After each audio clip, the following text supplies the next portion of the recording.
मेरा ये रूप देखकर जादूगर गुस्से से पागल हो गया। वो जोर से चिल्लाया, यासिर, तुम एक भटकती हुई रूह हो। तुम्हारी हिम्मत कैसे हुई मुझे लालकारने की? उसने अपनी हड्डी वाली छाड़ी को जमीन पर जोर से मारा। एकदम से जमीन फट गई और उसके अंदर से आग की लापतें निकलने लगी। उन लापतों से मिट्टी और आग के बने हुए खौफनाक देवों बनना शुरू हो गए, जिनकी आंखें आग की तरह सुलग रही थी। जादूगर ने मेरी तरफ इशारा किया और उन आग के देवों ने मुझ पर हमला कर दिया। मैं चारों तरफ से आग के दरिया में घिर चुका था। ये सब कुछ देखकर मेरी जान थक गई। आग के देव को अपनी तरफ बढ़ता देखकर मैं पीछे नहीं हटा। मुझे समझ आ गया था कि इस गांव पर जो 30 साल पुरानी लानत थी, उसे खत्म करने का यही आखिरी मौका है। मैंने अपने दोनों हाथ आसमान की तरफ उठाए। मेरे अंदर से निकलने वाली नीली रोशनी अब एक ढाल बन चुकी थी। जैसे ही उन देवों ने मुझ पर हमला किया, वो मेरी नीली ढाल से टकराकर राख बनने लगे। लेकिन जादूगर चुप नहीं बैठा। उसने अपनी खौफनाक खाली किताब खोली। उसमें से काले साए निकलकर मेरी रूह को जकड़ने लगे।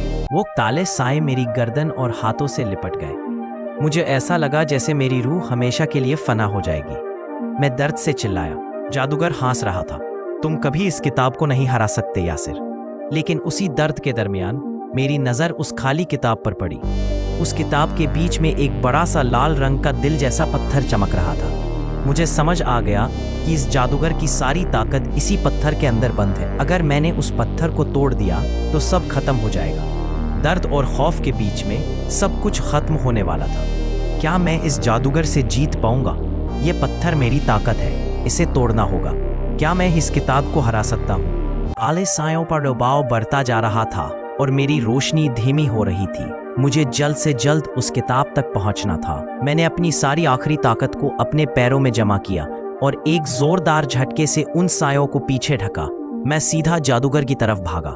जादूगर ने मुझे अपनी तरफ आते देखा तो उसने छड़ी से मुझ पर आग के गोले बरसाना शुरू कर दिए। मैंने बचता हुआ हाँफता हुआ उसकी तरफ भरता गया। अब मेरे और उस किताब के दरमियान सिर्फ कुछ ही फसला बाकी था। जैसे ही मैं जादूगर के करीब पहुंचा, उसने अपनी छड़ी सीधा मेरी छाती पर मार दी।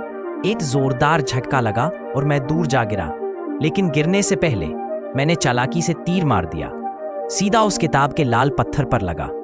एक सन्नाटा छा गया। फिर उस पत्थर के अंदर से चटाकने की आवाज आई।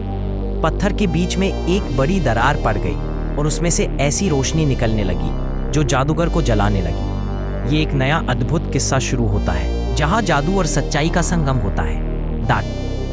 जादूगर दर्द से चिल्लाने लगा। उसका जिस्म धीरे धीरे धुआं बनकर उड़ने लगा। वो बोल रहा था, नहीं, ये नहीं हो सकता। एक रूह मुझे नहीं हरा सकती। किताब का वो लाल पत्थर जोरदार धमाके से टूटकर बिखर गया। जैसे ही पत्थर टूटा, पूरे वीरनपुर गांव में एक तेज सफेद रोशनी फैल गई।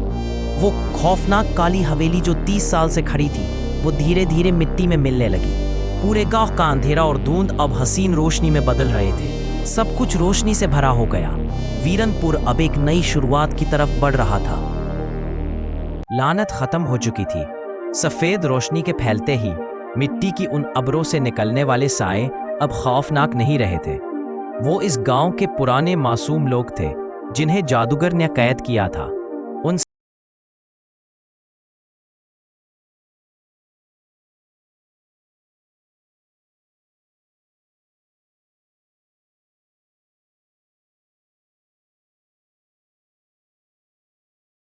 पूरा हो चुका था। गांव से लानत खत्म होते ही वहां 30 साल बाद पहली बार सुबह का सूरज निकल रहा था। परिंदे चहचहा रहे थे और हवा में अब कोई डर नहीं था। मैं उसी कब्रिस्तान में खड़ा था जहां मेरी अपनी कब्र थी। मैंने अपना हाथ देखा, वो अब धुंधला हो रहा था। मैं जान चुका था कि अब मेरा इस दुनिया में वक्त पूरा हो गया है। मेरी आत्मा को अब सुकून मिल चुका था, क्योंकि मैंने अपना आखिरी फर्ज एक रिपोर्टर की तरह पूरा कर दिया था और इस गांव का सच सामने ले आया था। अब सब कुछ शांत था, जैसे मेरी कहानी खत्म हो गई हो। गांव की यादें अब सिर्फ एक कहानी बन गई थी। मैं कब्रिस्तान से आखिरी बार उस बदलते हुए खूबसूरत गांव को देख रहा था।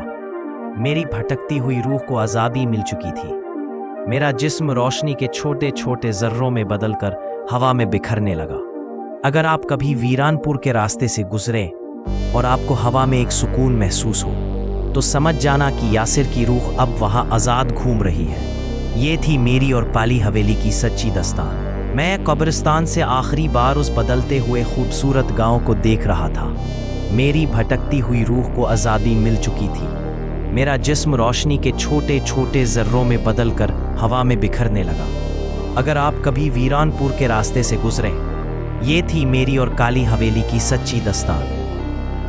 ये मेरी इस दर्दनाक कहानी का आखिरी हिस्सा है। एक रिपोर्टर की हैसियत से शुरू होने वाला मेरा ये सफर आज एक